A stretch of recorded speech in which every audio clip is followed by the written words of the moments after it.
Es un placer saludarles, colegas, espero se encuentren bien.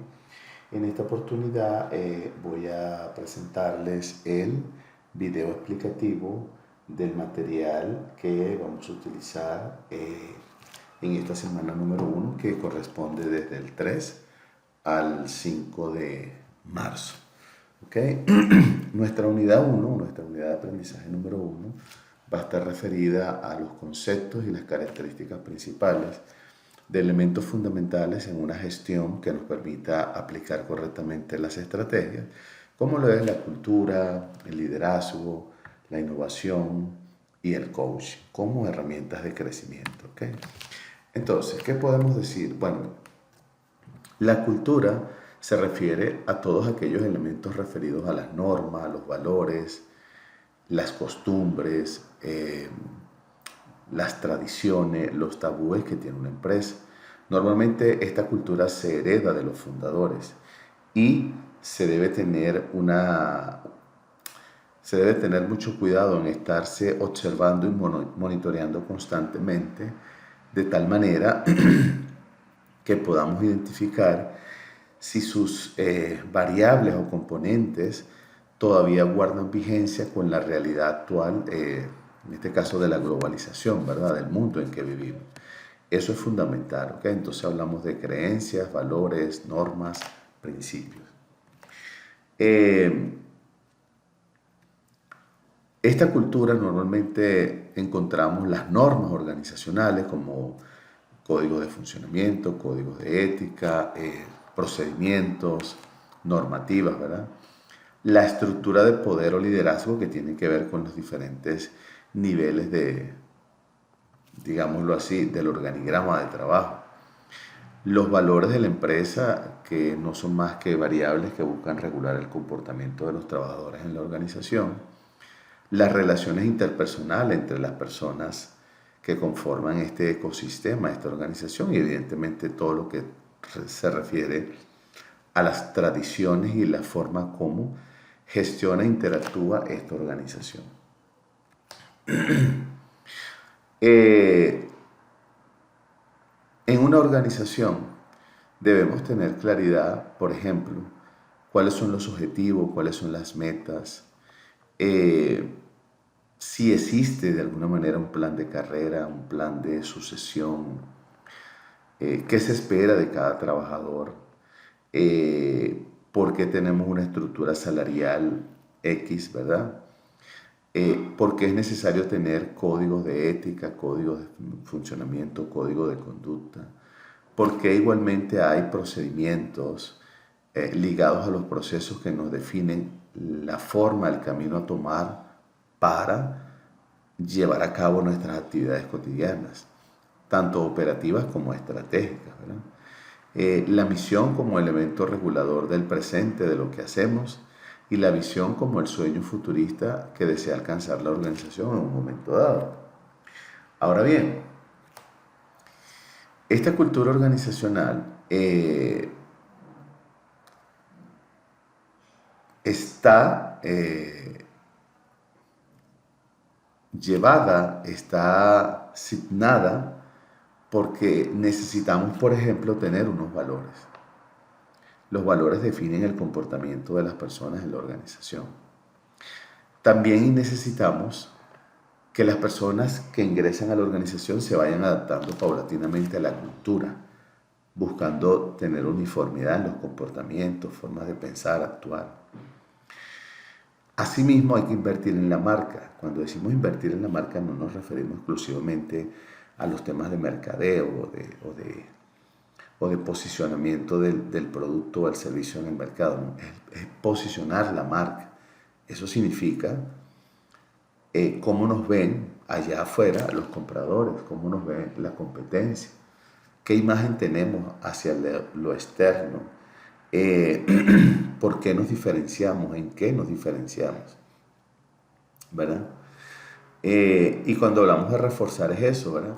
Estar atento a que existe un entorno interno y externo, pero ese entorno externo es el que va a dictaminar cómo nos ven. Entonces necesitamos que nos vean como una organización capaz, productiva, eficiente, innovadora, responsable socialmente, ¿verdad? Para que podamos entonces ser un modelo de referencia y salir adelante, ¿ok? En nuestro proceso evolutivo. Dentro de todas las organizaciones se requiere liderazgo, ¿verdad? Y este liderazgo se enfoca o debería enfocarse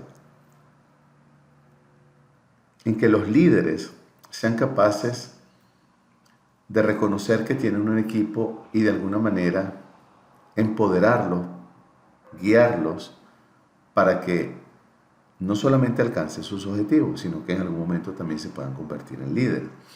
Entonces, elementos como desarrollar el trabajo en equipo guarda relación con la motivación del trabajador y a su vez tiene que ver tanto con la estructura como con la cultura organizacional.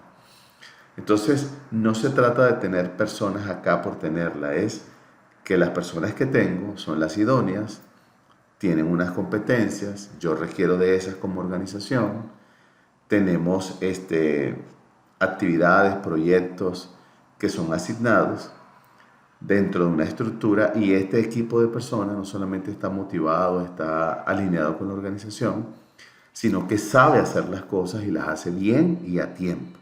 Al hacerlas bien y a tiempo, está aplicando calidad, es decir, valor agregado. Eso es lo que quieren las organizaciones, ¿verdad?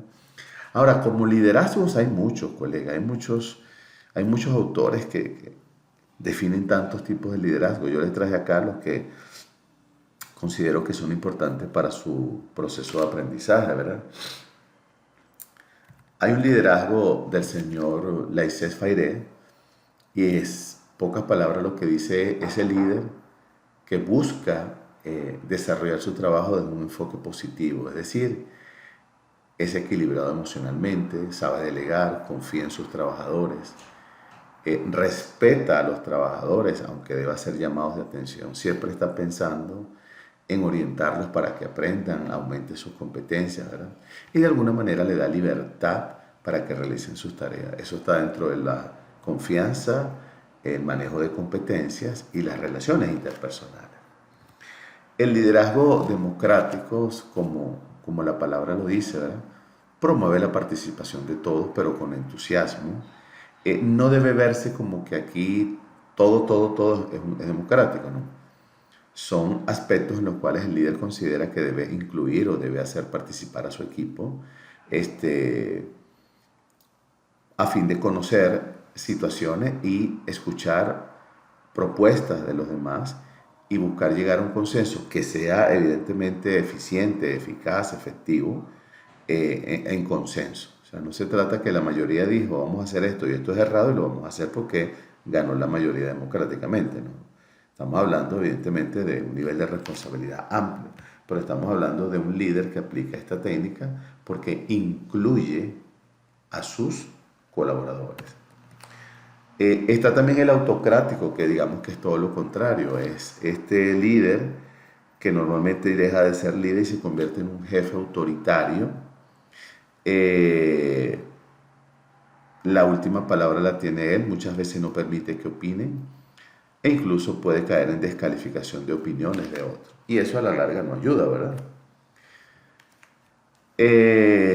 Está también el liderazgo transaccional, ¿verdad? En el cual se basa en el intercambio, normalmente en el intercambio de ideas, actividades. Es decir, es parte del trabajo en equipo, es parte de la cooperación, es parte del apoyo mutuo, ¿verdad? Siempre buscando que las partes involucradas, no necesariamente dos personas, dos departamentos, por ejemplo, salgan beneficiados. El liderazgo transformacional busca generar conciencia en los trabajadores sobre sus propias capacidades, sobre sus propios comportamientos y hacerlos conscientes que está en manos de ellos la oportunidad de cambiar.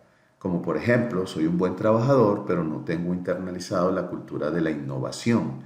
Entonces el líder a través de la creatividad, a través del modelaje de conducta, a través del coaching, del mentoring, busca que este trabajador o estos trabajadores reconozcan que está en ellos una oportunidad evidentemente positiva de cambiar su forma de pensar y por ende de actuar. Otro de los elementos importantes que debemos estudiar es la innovación. Recuérdense que cualquier organización que no innove, por lo tanto no investigue, no innove y no desarrolle, está, digamos, destinada a depender del producto o del servicio del otro, solo con la idea de comercializar. Un proceso de innovación es costoso, lleva tiempo, requiere de personal o de talento humano con capacidades especiales. Está involucrada a través de muchos riesgos, o sea, no es simplemente innovar por innovar, solo que si la innovación llega al mercado y es aceptado, entonces mi ventaja competitiva va a aumentar. Y al aumentar, entonces evidentemente pudiesen aumentar mis ingresos, mi imagen, ser referente, mis capacidades, mi calidad. Solo que es un proceso de atreverse para no quedarse, digamos, paralizado en un mercado donde yo simplemente estoy cómodo. Pero no olvidemos que los clientes, que hoy en día se les llama potenciales compradores, son los que deciden a quién comprar. Ya la palabra clientes tiende a desaparecer. Hoy hablamos más de potenciales compradores. En la medida en que yo los motive, los incentive con mi producto, con mi servicio, con mi innovación, con mis elementos diferenciadores, en esa medida voy a tener una percepción mayor de ese mundo de compradores. ¿Okay? Ahora, hay algunos tipos de innovación, ¿verdad? Podemos tener innovación del modelo de negocio, es decir, podemos mejorar procesos que nos ayudan a ser más rentables. Podemos, por ejemplo, innovar desde el punto de vista de hacerlo la innovación disruptiva, es decir, no alterar el orden de lo ya establecido, pero sí brindar una novedad. Recuerdan los celulares hasta la época de los BlackBerry, que físicamente las teclas existían. Hoy en día tenemos celulares, tenemos ahora teclas por touch, contacto, ¿verdad? Entonces, esa es una forma de ver una innovación disruptiva. Cuando hablamos de innovación de red es cuando hablamos de fusiones, por ejemplo. Fusiones, acuerdos entre empresas para ser mejor, más competitivo. Cuando hablamos de innovación en procesos, que es clave, esto es clave, la innovación de los procesos es clave en cualquier organización, es buscar de hacer las cosas de una manera distinta con este valor agregado, es decir, posiblemente lo hago en menos pasos o posiblemente lo hago en más pasos pero aporto más valor. ¿Okay? No se trata, la innovación de procesos no es solamente hacerlo en menos pasos, sino hacerlo con más calidad, obteniendo mayores resultados. Cuando hablamos de la innovación organizacional o estructural, estamos hablando de replantear nuestra estructura organizativa de tal manera que nuestro modelo de negocio sea más efectivo y, por ejemplo, rompamos las barreras de la burocracia, que para llegar a un nivel tengo que pasar 3 niveles hacia arriba y eso es burocracia, ¿verdad? Innovación en el servicio, mire, es también, al igual que los procesos, es fundamental. ¿Por qué? Porque nosotros, cuando estamos en el rol de compradores, de adquirientes de un producto o un servicio, nosotros por naturaleza, el ser humano tiende a aburrirse cuando siempre te dan lo mismo, cuando no hay una innovación, no hay una mejora, no hay un cambio. Entonces, así mismo sucede en el servicio. Cuando nosotros innovamos en el servicio de tal manera que sea percibido y valorado por el cliente, eso nos da una ventaja competitiva, ¿verdad? Asimismo, podemos innovar en lo que es los canales de innovación de productos, ¿verdad? Como por ejemplo, complementar tiendas físicas con tiendas electrónicas. Recuérdense que con el tema de la pandemia se hizo muy popular ahora y es prácticamente normal las entregas a domicilio, ya no solamente de los establecimientos de comida rápida, sino que ahora es parte de una innovación en los canales de distribución de productos y servicios, ¿verdad? Y la parte de rediseñar o introducir mejoras en los productos, que pueda percibirlo el cliente, lo pueda valorar y evidentemente le dé un valor agregado. ¿Okay? Bueno, igualmente hay que recordar que tenemos tendencias. En el 2023 se mantienen las tendencias que nacieron en el 2022, ¿verdad? Como por ejemplo todo lo que tiene que ver con la web 4.0, que es un modelo de interacción entre el usuario, digamos, más completo, ¿verdad? Ya no solamente mostrar, sino también plantear soluciones. La inteligencia de decisiones, que tiene que ver con la inteligencia de negocios, ¿verdad? Basado en información. Hoy en día se le está llamando inteligencia artificial, y no es más pues que la facilidad de procesar información de manera en lotes muy, pero muy complejos y muy grandes, que nos dan un resumen y podemos tomar decisiones, ¿verdad? El teletrabajo es otro. El teletrabajo ya vivimos la experiencia en la época de la pandemia fuerte, ¿no? Porque no se ha terminado. Sin embargo, en el teletrabajo le puedo decir que hay que aprender de temas como, por ejemplo, que el hogar no es la oficina, las condiciones del hogar no son las condiciones de la oficina, no solamente en espacio, ergonomía, iluminación, formas de conexión de internet, equipos informáticos. Entonces, el teletrabajo funciona cuando la empresa reconoce estos elementos y le brinda apoyo al colaborador para que cree un ambiente parecido, más nunca igual, en su casa, temporal, para atender los quehaceres de su puesto de trabajo de forma remota. ¿Okay? Cuando hablamos del tejido de datos, bueno, sobre todo estamos hablando de la inteligencia de las cosas, ¿verdad? Que sigue teniendo relación con la inteligencia artificial, y últimamente lo estamos relacionando también, por ejemplo, desde el punto de vista del hogar, conexiones a mi computadora o conexiones a mi teléfono, donde hay una serie de alarmas, por ejemplo, y dependiendo de aparatos en el hogar que funcionen artefactos bajo esa condición, que ya yo deje el agua en la mañana o la cafetera, y cuando llegue a mi casa en la tarde, simplemente desde el celular la activo o me da la alarma que se va a activar, y yo sé que al llegar a mi casa el café ya está colado. Igualmente con aparatos como los refrigeradores, pero también puede llegar al tema de las empresas, ¿verdad? Temas como, por ejemplo, mantenimientos planificados, por ejemplo, de bases de datos. Entonces, no es que estamos hablando de temas exclusivos de tecnología e información, estamos hablando de temas que son tendencias de los cuales nosotros debemos tener una estrategia para poderla aplicar. Incluiremos a la gente de tecnología, incluiremos cuando corresponda a los de mercadeo, a los de servicio, a los de contabilidad, a los de finanzas, a los de mantenimiento, o sea, cada quien, pero siempre enfocado en que debe haber una ejecución de una estrategia que nos permita ser más competitivos.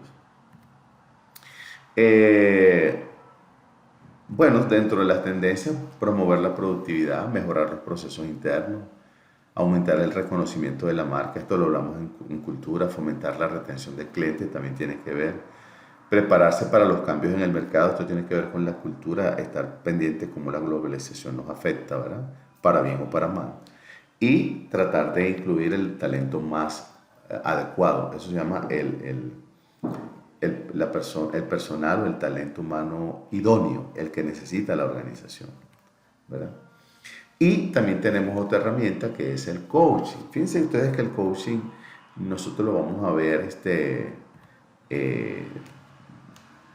vamos a ver unos cuantos temas del coaching. Por ahorita les quiero simplemente adelantar lo siguiente. El coaching es una herramienta. Como herramienta, lo que busca es que el coachee o cliente, o sea, tengo el coach, el experto, el coachee o cliente, que este coachee o cliente aprenda a identificar su potencial, reconozca las causas de lo que le está pasando por lo cual está tomando el servicio de coaching, sea capaz de hacer un análisis estratégico y tomar decisiones. Entonces esto es una habilidad que todo líder debe tener e incluso los líderes deben enseñar a través de programas de desarrollo y capacitación a sus equipos. El coaching no da consejos, el coaching te orienta. El coach hace que tú te des cuenta. No te dice, hey, aquí está el problema, sino que a través de una serie de preguntas bien formuladas, hace que tú te des cuenta. Aunque ya él lo sabe con antelación, pero él necesita que tú aprendas. Él no te va a enseñar, él te va a fortalecer ese espíritu que tienes, esa resiliencia, esas capacidades que muchas veces están dormidas. Él va a hacer que despierte. Y tú vas a reconocer el potencial que tienes como persona, tanto en lo personal, en lo profesional, en lo familiar, etc. Entonces es un tema demasiado bueno, demasiado interesante, demasiado útil. Y yo me voy a enfocar en que le demos tal vez un tratamiento bien adecuado, es decir, que no se nos quede nada por fuera. Tratar de que ustedes realmente tengan esa capacidad de convertirse en coach, más allá de su especialidad, eso es aparte. Que ustedes sean coach, pueden ser coach de vida, coach familiar, coach profesional, coach, líder coach, porque tienen gente a las cuales necesitan desarrollar. Bueno, colegas, con esto llegamos al final de nuestro video explicativo de la unidad 1. Espero de verdad que les haya sido de utilidad. Pues nada, seguimos en contacto por el chat grupal, estamos a la orden por las herramientas de comunicación. Así que, bueno, muchísimas gracias y hasta una nueva oportunidad.